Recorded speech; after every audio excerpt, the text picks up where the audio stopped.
Welcome to an LTTV special, the one we promised you and admittedly didn't deliver on time. The man to blame is with us, so we can give him a little bit of stick about that, but he is also the club doctor, so I'm very conscious of putting more pressure on him in the middle of a pandemic. Jordan Murphy's not with us today. As busy as can be as phase one of training commences, I guess you could say, and who better to speak to as the club returns to training during this challenging time than the club doctor, 𝗟𝗧𝗧𝗩. Now, before I do get you to say hello, it is Haj. I'm going to be very informal because I'm sure there's enough formality around your role and your lifestyle that we can be a little bit more informal at Tigers, can't we? Absolutely, yeah. So Haj, before we start on not only the fans' questions around COVID, but some questions I have for you as well, I want to thank you for taking the time because there is probably nobody busier than yourself. So Jordan doesn't really have any excuses for not being here, to be brutally honest, but we won't tell him. Before we start, Haj, you have been the club doctor officially for the second time for about 12 months now, haven't you? So can you just give me some background on your tenure at Tigers? So obviously, some people will know that I was here previously from 2006 to 2009. And more recently, the previous club doctor, Dr. Palmer, who's still involved with Tigers, we were transitioning during probably the last season. And then I formally took over again in July 2019. So club doctor, in the simplest terms, what's your role? Because it's not a full-time, you're at Leicester Tigers every day, 9 to 5, are you? Absolutely not, but it can be more than a 9 to 5 commitment. Yes. So there is face-to-face time, but also, there's a lot of planning that goes on and conversations and remote working going on. So essentially what we're looking at really is trying to minimize the impact of injury and illness. And, over the last, from my previous tenure to this, there's been we've been looking to sort of look at performance side of things as well. So, the performance medicine and marginal gains and how we can make our team and our athletes, perform better really. And that's, where we've integrated more with the S&C side of things as well. So. And obviously it's not a role that is specific to medical. As you say, performance-wise, you're dealing with those strength and conditioning coaches and you're dealing with director of rugby, head coaches, players almost daily, aren't you? Absolutely. And, coming back to Tigers with a lot of familiar faces. So it is a family club, but certainly been in a time of transition. So, there's been a lot of familiar faces that have, gone into different roles. But, it is multifaceted, And certainly during the COVID pandemic, the engagement with the rest of the club has, there's been a wider engagement with a number of other people and in the club. I guess certainly from your first time, you would have seen the young Ben Youngs and Tom Youngs running around, and Dan Cole even might have had hair. Absolutely, yes. Still the same characters, dare I say it. So, still as immature, absolutely. From that point of view, it's not just Tigers you deal with as well, is it? There are other sports that you are a doctor for. Absolutely, yeah. And, I also want to mention that I have an NHS role as well as a consultant in sport and exercise medicine, but I am involved in cricket as well, football, and part of the team with an elite boxer as well. So there is a number of roles, and I think most doctors who work in sports medicine have a portfolio career as well. Was it something you always wanted to do, moving into sport? I think the interest came and developed. I think as a young man, you start working in medicine, and then you grow and find your place really. And sports medicine's the real thing that has excited me. I've met and learned from people that I could only dream of meeting and learning from. I've seen a lot of Grey's Anatomy. I'm not qualified though, am I, just by watching that show? Hopefully not, no. Although there's been a general dumbing down of so not quite that much though. So look, we could talk for days about sports roles for doctors and medicine in sport because, as you say, certainly in your time and even time away from Tigers, things have evolved specifically in rugby, and the sport has done a good job at making sure it is a primary focus. But the reason we had you on is right now in the middle of a global pandemic, who better to speak to than the club doctor? So before we start, what I want to ask you is, I guess without backslapping those around you, how do you think the club specifically has dealt with the pandemic so far? I think, I have to say, everybody has mucked in, and we've all worked absolutely tirelessly to get to where we are. We had lockdown during that time. There was a lot of engagement with players remotely and also with staff. And then as we've started to go through the next phase, where supporting the club to get to stage one, interacting with HR, the stadium's operation manager, who's the official COVID officer, just to name a few, the medical team have all been working behind the scenes, engaging with director of rugby, CEO, as well as the chairman. So I think, broadly speaking, with the senior leadership team of the club, we've been working closely with them to make the environment as safe as possible for everybody, both players, staff, and, when they go back to their families as well, to make sure that they feel comfortable in the environment. We spoke to 𝗟𝗧𝗧𝗩 last week with Geordie, and he outlined a lot of, I guess, those front of house kind of changes, as well as what's been going on a little bit in terms of, physically speaking, what's need to change.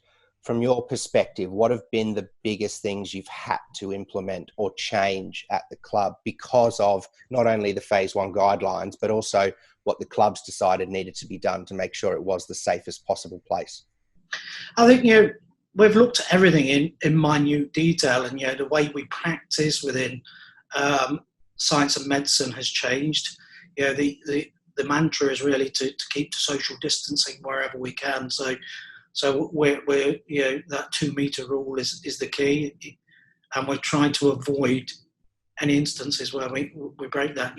Obviously for emergency treatment or as needed treatment, that will change. But that's been one of the and looking at details. How do we mitigate the risk throughout the club, and and then engaging with everybody, engaging with the players, making sure that they're happy, and the staff. So there's been a formal process to this, and a lot of groundwork, and looking at players, how they opt in, whether they have all the information as well. So I think we have no stone has been unturned, and a couple of weeks ago we had a dry run to see whether it worked in reality. So yeah.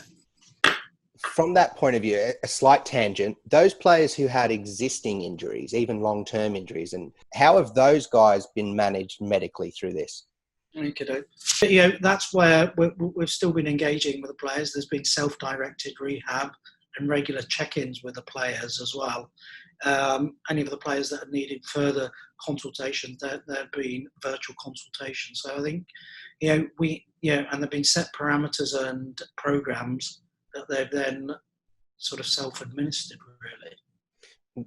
Looking back on COVID particularly, the phases. Now, there are 5 phases, if I'm correct. Absolutely. In terms of a return to action, you could call it. We are currently in phase 1. So what are the headline items of phase 1? So phase 1 is really when there's social distancing, individualised training. The small slant that's been brought in with rugby is that in small groups, you can pass a ball but still be socially distanced. So we're looking at the cardiovascular side and also strength side. So they've been working there, and some ball skills. So the mantra is really about social distancing. That's what underpins stage 1. And the government have been quite clear in how sport has to go through the stages. And I don't know whether you wanted me to just briefly outline the stages within sport. So yeah, absolutely. So stage 1, as we've said, is the social distancing and individualised training with small groups, as we've mentioned in rugby. Stage 2 is team training, so we've yet to reach that in rugby. And then stage 3 is behind closed doors without spectators. And the government have given the go-ahead from the 1st of June for that. Racing, which is obviously a different sport, they've gone ahead from day 1, and Premier League went ahead yesterday. Stage 4, that's where there's cross-border competition but no spectators. And then stage 5 is when spectators are allowed. So we're on the first rung of the ladder, really, and hopefully we can get stage 2 incorporated soon. Obviously, as you say, there's no contact training and players are maintaining a distance. So a staff, everyone's interactions are from a distance, or like they are here, you and I, it's on Zoom, even if you're in the next room, which is a little bit strange at Oval Park at times.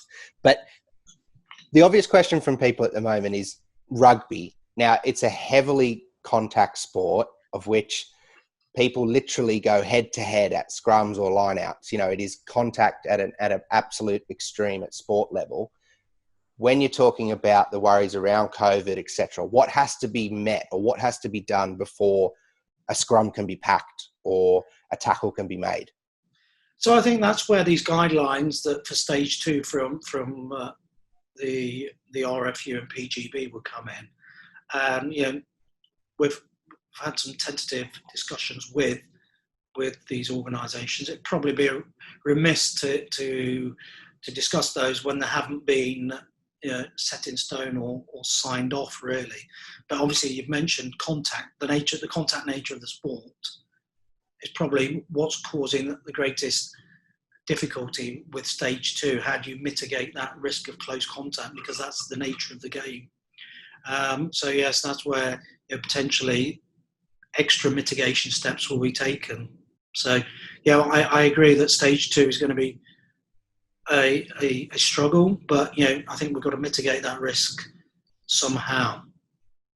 Do you, I guess, do you feel as if government, health, competitions, clubs, are they all working together well to get through this?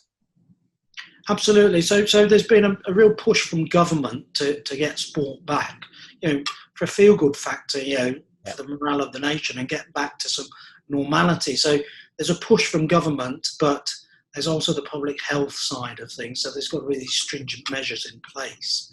And as we've seen with the sport that's come back, that there are, it is a new world here with sport. So I think, everything, no stone will be unturned. And this is probably why stage 2 has yet to be, to go live, because there are issues that have to be resolved. And clearly the contact nature of the sport, if we look at some of the GPS data, certainly with the pack and the scrum half, they're probably face-to-face contact for up to 15 minutes. So it's trying to mitigate, how do we change that risk? The environment is safe. At the moment, everybody has to do a daily questionnaire and temperature check before they can even get on the ground. And that would continue during stage 2. But it's, I think, again, we don't want to perseverate and go on about the contact nature of the sport. But that's, that is definitely the area that needs to be considered further. Of the sports you're involved in, is rugby the, I guess, most difficult to try and see get back? Absolutely. So football's already back. Yeah. Cricket is going to be back, and I've been fortunate to be involved in the stage 3 guidelines, which should go live very soon. So that's the behind closed doors for domestic cricket. So, and I don't think any other sport has the same challenge as rugby, really. So, hence why there is maybe a perceived delay to stage 2. From that point of view, do you, I guess if you're looking at the training and you're looking at the playing, it's people believe it's the scrum and the ruck and the maul, those simple things that are the issues, but it's actually, it comes back to every day at the training ground as well, doesn't it? So if you're in the gym, or if you're even in a meeting room interacting with people, or as you say, the medical guys being able to treat non-COVID medical issues, it's all of those scenarios that can also pop up and create problems, can't they? I think we have mitigated the risk. For example, in the gym, there's 2 meter spacing between equipment, and where there isn't, then there's a screen between them. Meetings recommended via Zoom or social distancing. We've mitigated risk in the medical department by using appropriate personal protective equipment, so PPE. So I think we have mitigated a lot of that risk, certainly within the club. The other asset there, obviously, is that there are limited bodies on site at any one time, isn't it? There are not the 56, 57 squad players on site at one time. They're moving it's almost like an army forces Absolutely, yeah. Yeah. So it is a regimented regime here where players will come in at assigned slots and staggered through the day, again to reduce the footfall, and the staff numbers are kept to a minimum for the same reason. Before we get into the questions from fans, because it saves me having to think about any or having to go through any more notes I was looking at, from the final point of view, you see a lot of people say, well, obviously they are professional athletes, they're all in good health. That doesn't necessarily mean they are completely not at risk, does it? As a whole society, it is not necessarily, it's not biased towards anyone, is it? Absolutely. I think we've seen the data out there. Anybody can be affected by COVID.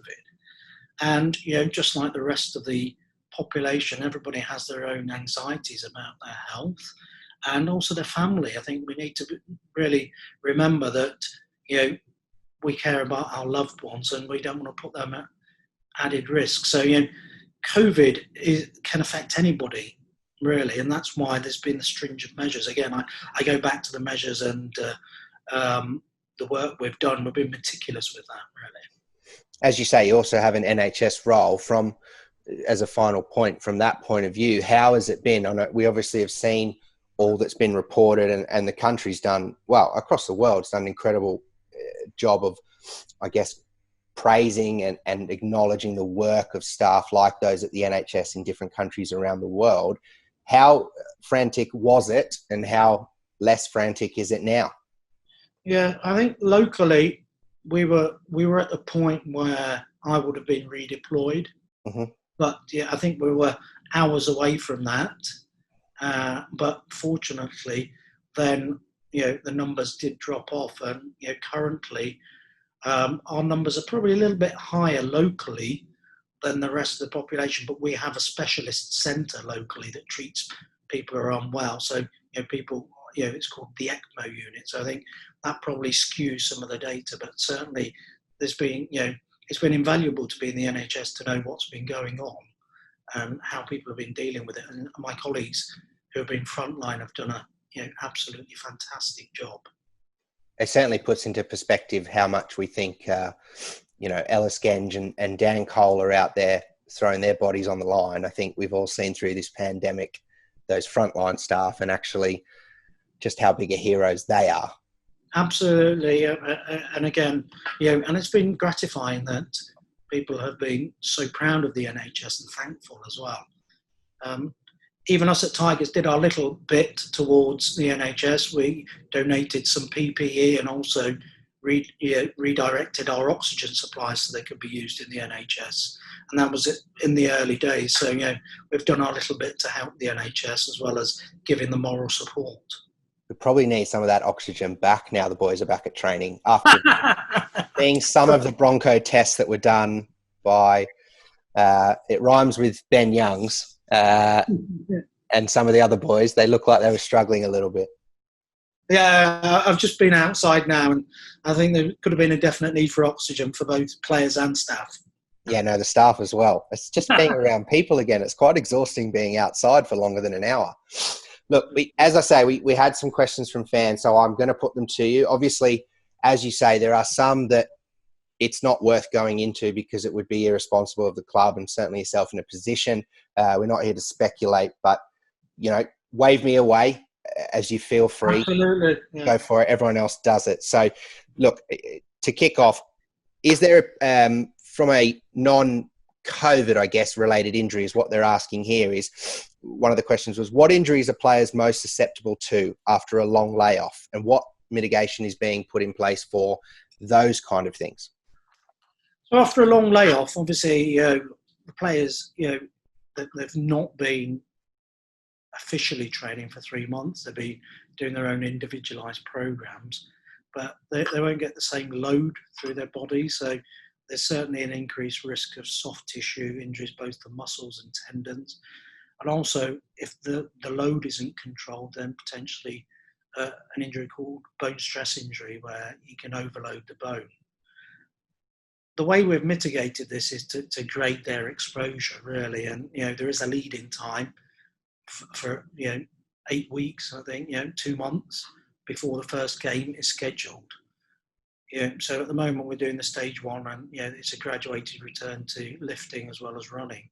And hopefully with the stage 2, when we can get that going, then with contact, because they'll have to harden themselves again to contact as well. I think we're mitigating that risk with that lead-in time. Obviously, ideally, from a club perspective, we want 6 to 8 weeks for the players to do contact to mitigate the risk further. So I think the lead-in time will certainly help, and the graded exposure. Is that specific? I'm going off my own again, so forgive me for a second, but is that specific as well to, if you're looking at a front rower in particular, when he comes back to scrummaging, having not scrummaged for a long time, his neck and his back, is there a certain period there as well of, are they looking at specific weights programs or return to scrummaging programs? Absolutely, yeah. So it will be tailored and individualised to the role within the team. So, you're quite right. Getting that neck strength control, reducing risk of neck injuries, and also the concussion side of things. We touched earlier on a little bit of how players have been affected if they were rehabbing from injuries. I guess to expand on the fans' question here, has it almost been a positive for those guys? Obviously, they've not missed fixtures, but I would assume as well they haven't been able to have that contact with medical staff, physios in particular, or necessarily go through physical return to play protocols from their own, if it's a knee, if it's a shoulder, or even someone just carrying that week to week. There are a lot of boys, some of the older lads in particular, who carry stuff, don't they, through a season? We know that happens. So I think the guys who carry stuff, which is probably most of the players to a degree, resting their bodies has done them a world of good, really. For the ones that are rehabbing, we've had to the rehab has been probably slightly delayed because we haven't had that physical contact, as you've mentioned, but we've still got time for them to get back and be fully fit for the 15th of August. So there may have been a delay, but what we tend to work on when we're rehabbing players is, rather than time frames, it's milestones that we work by, and how they can, how their strength is, how their capacity is, how their functional side of things. So the metrics we use are different rather than just time alone, so time specific. So you're telling me when someone does a knee and we hear Geordie say, "Oh, look, 6 to 8 weeks," he's just making that up. I don't think he's making that up. That does come from the horse's mouth, and that comes from experience of rehabbing many players from injuries. So we know that one person heals at a different rate to another. So to give that time scale, I think is useful. Really, he hasn't made it up at all. Remember, he was a player as well. He was. So he was. Yes, he was a hell of a player. A hell of a player. I'm actually always impressed by his knowledge of medical and injuries. It's fascinating. He knows muscles that you can't name. I think he might be fluent in Latin to a point, but he does quite well, Geordie. Yeah, well, in my previous tenure, he did spend quite a lot of time in the medical department. Yeah. Not being treated, but he spent quite a lot of time. So, just perhaps through diffusion or just earwigging on our conversations, he's picked up quite a lot there. I asked this one sort of in jest, but I guess quite seriously as well. Do you think players have had potentially seasons or years, if you will, added to their careers by this break? Those guys who maybe are towards coming to an end of a career, have they potentially added a couple of more seasons by having the time off? Potentially, because they've had that less, there's been less attrition, hasn't there, with a 3-month gap, and probably, that time is when there'll be more fixtures, really. So, I think, you could argue that if you look at the bigger picture, and when we reflect back on COVID and how it's affected sport, that may be one of the positives that we gain from there. There's a couple of old blokes just ringing Geordie and Jan about now, just looking for an extension. I guess when you look at doctors as a whole across the sport, so not even rugby union specifically, but doctors in sport, there's a question here about how doctors identify and share best practice. So is that a lead taken by the PRL and the RFU, or are you just in touch with guys, or is it a little bit like you know, without being controversial, is a little bit like tactics. Are you conscious of sharing something with a Northampton Saints and a Wasps? Absolutely not. First of all, there is a formal process. There's a medical advisory group that the PRL run, and we've had some discussions over the return to play with that. And just from a COVID specific perspective, everybody's trying to be working to best practice, and there's been lots of shared knowledge through this. The competitive edge that you mentioned about, do we talk to people from other clubs? Yes, we do, because it's an environment that we learn from each other, really. And I think the more we can share with each other, the better. That's certainly been our motto in our department. We're happy to share. I guess certainly from a COVID perspective too, it's a mutual benefit, isn't it? If all the teams are prepared in the best way, then we can get rugby back on the pitch. Absolutely, and that goes beyond sports as well. There's been lots of help and discussions from other sports as well. There is a question here around, and I think you touched earlier on, it might fall into another phase in terms of 2 or 3, and we are awaiting guidance. So, as I said, wave me away. But when we reach those places, or if we reach those places, if a player tests positive, what is the process, or do we know anything around what happens, or even if he shows some symptoms but doesn't necessarily test positive, if he or a staff member do, what is the process in place for that? At the moment, and I will back you off a little bit, here, stage 1, there is no testing because of social distancing. So, the positive tests, we'll have to get further advice about how to manage them, but it has to be in line with public health guidelines. Other sports have published what they do for positive tests amongst staff and players. I dare say, without giving too much away, it wouldn't look too different in rugby as it does in football. But I can't give you a specific answer at the moment. Obviously, in terms of the squad, some players, in particular 𝗟𝗧𝗧𝗩 𝗬𝗓𝗏 and obviously Jordan Taufua, have returned to New Zealand for a period during lockdown. When they return to the United Kingdom, what's the process for them to be able to be integrated back into Leicester Tigers? So at the moment, there is no special dispensation for athletes, so they would have to serve the 14-day quarantine period. But they could still train at home, either within the home or their garden. So I think that's what he said. I think the connection was unstable there. So the quarantine rules are going to be reviewed by government on the 28th of June, and there may be special dispensation then for athletes. But at the moment, the guidance is that 14 days of quarantine. Okay. I guess as we get down towards the bottom here, one in particular here is obviously, as you say, return to play for different sports. So as an advisor for football, cricket and boxing, what is the big difference, I guess, in terms of dealing with the different sports? Okay, I mean, there's the Department of Culture, Media and Sports guidelines, stage 1, 2 and 3 that have been published. So any sport will underpin their return with that. The big thing with rugby is the contact nature of the sport. In football, there's limited contact, and GPS data suggests there's probably up to a minute of close contact.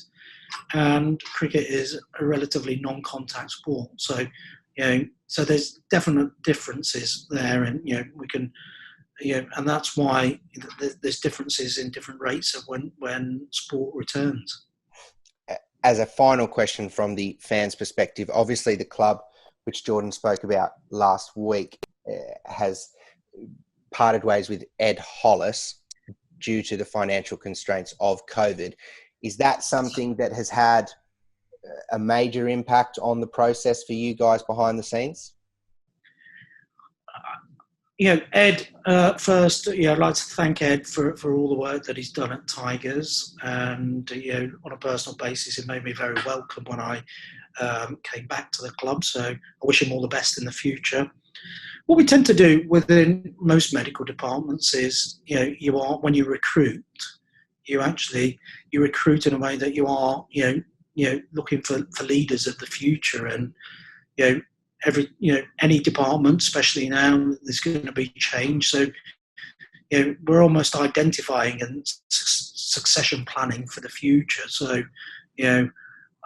although Ed has left us, people have stepped up to the role, and we work very well in our department with a flat leadership model, so we all contribute together and as one. So we've taken up the slack, and Simon Wallace is acting at the moment. So things from an operational perspective are not normal, but that's more COVID related rather than personnel. Yeah, no, absolutely. So as we come to the end, I want to thank you again, but one thing I am interested to know, and feel free to throw any of them under the bus at this time, how have the players been in the first few days of this phase one? So how receptive have they been, and has there been anything in particular, like you say, that you felt was going to be good and maybe does need adapting?